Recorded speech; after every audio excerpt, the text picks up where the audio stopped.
the good news, as we're going to see, especially when we get into the Tanakh, is about what brings redemption, what brings reward and prosperity, which absolutely has a lot to do with Yeshua himself, okay?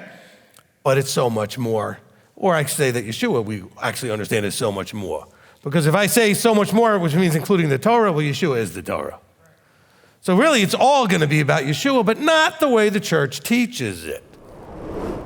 These are things that were prophesied, okay? That there's one going to come, there was one that was going to come and bring the good news.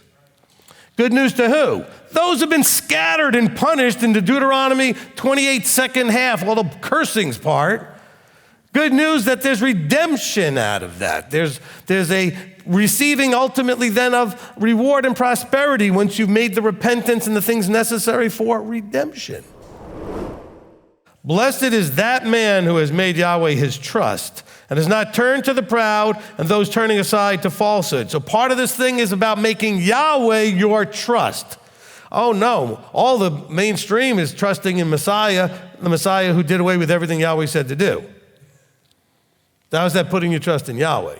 Oh no, we don't put our trust in that guy. The Old Testament guy was mean and all that kind of stuff. And no, we got the Son now, he's much better. Little did they know it's the same person. I'm not saying the Father is the Son. I'm just saying the Father is not the one interacting with anybody on this planet. He's operating from the top in the above. It's the Son that's operating down here on this planet, okay? So all that interacting going on in the Old Testament, except in a very few rare places where it's clear that it's talking about a different one, like when Yahweh calls down fire and brimstone from Yahweh to destroy Sodom, okay? We're talking about the exact same one, but they don't know. And so he's saying here, look, I'm proclaiming this good news that all of you who are suffering know that the good news is coming. Something is going to fix all this, and we're going to figure it out, and we're going to set everything straight, but we're waiting to hear somebody announce to us when, how, what, etc., so we know what to do. And the good news is there are those that are proclaiming so you can know what to do. It's not just telling you, hey, Messiah's been here, which, by the way, is a part of the good news and is tremendous news. And it has his being here and then his being resurrected is an integral part of this all playing out. But the good news was anticipating he was coming. That was already the good news. So the good news is now he's here as prophesied to do the things. What things? Bring us back into covenant. That's the good news. Get off your lazy blah, blah, blah, and let's go. He's here, let's do it. When this message goes out, and we know that one of the things that the New Testament talks about quite a bit is the message was to go out to the nations. Because the nations, the Goyim, the Gentiles, the everybody else's, didn't know there was an expectation, didn't know there was redemption, didn't know how that all worked. Didn't know that there's a way to end up in the kingdom, to end up in the reward, to receive prosperity. Oh no, you can let's go to a church, they'll just tell you, just believe in this Messiah guy and it's all gonna be great. So this is why we know that there's strong delusion.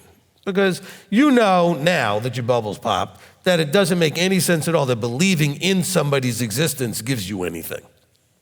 Why would believing that somebody exists do anything for you? I mean, I guess the only thing it would do for you would be part of what motivates you then to do something additionally. I can have a relationship with the Creator, and that the Creator saw fit to give me instruction on how to do that. That was a revelation. That was not only a revelation, it was an incredible blessing. Because it brought, remember talking about fitting the feet with the good news of what? Of peace, of shalom. Nothing brings peace unless it's vertically connected. Right? That's the source of peace. What is Yeshua also called? The Sar Shalom, the Prince of Peace, right? So the good news that brings peace, okay? That's what he's talking about, not the good news about peace. Hey, by the way, it's good news, peace is coming. That's what it's all about? No, it's the good news that there's a way to get to the place where peace is. There's a path to peace. Mountain's not just a place of worship. Where did we get Torah from? The mountain. So the mountain is a symbol of his instruction. That's why he didn't want anybody worshiping anything else on a high mountain and to tear down all their high places. Because high places weren't just about worship, they were about instruction.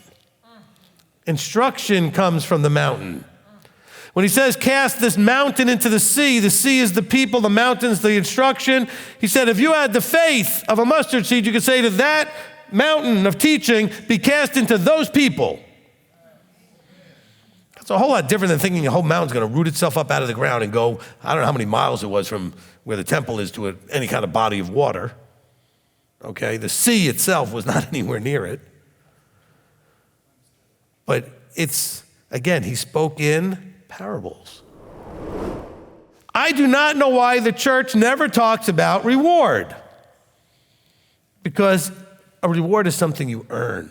That's why they don't talk about it. Okay? Yahweh's bringing his reward because they're going to do certain things that earn or merit the reward.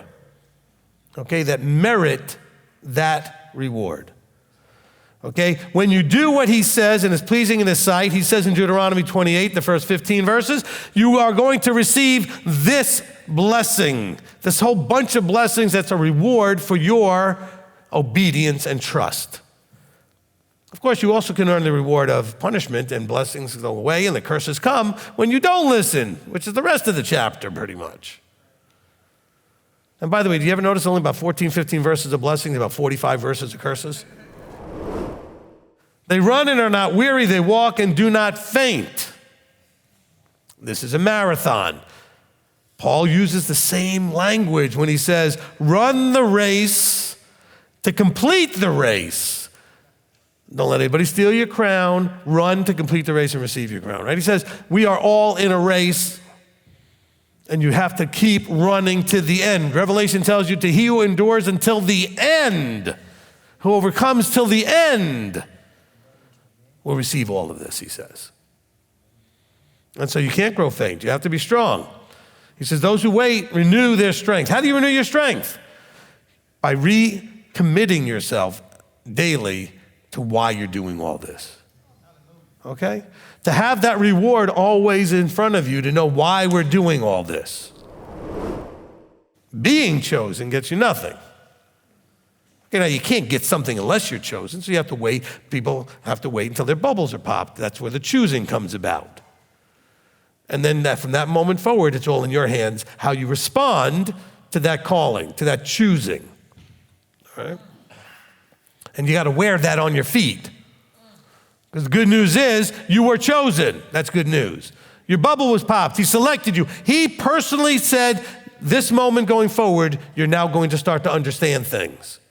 You're going to see things as they are. The delusion is going to start to fade. You're going to start living in reality. Walk in that. Fit your feet with that. That's good news. You could have been sitting like everybody else, walking in a state of delusion. And been either happy or miserable in your delusion, but you still would have been not in the reality. You wouldn't have been in the truth.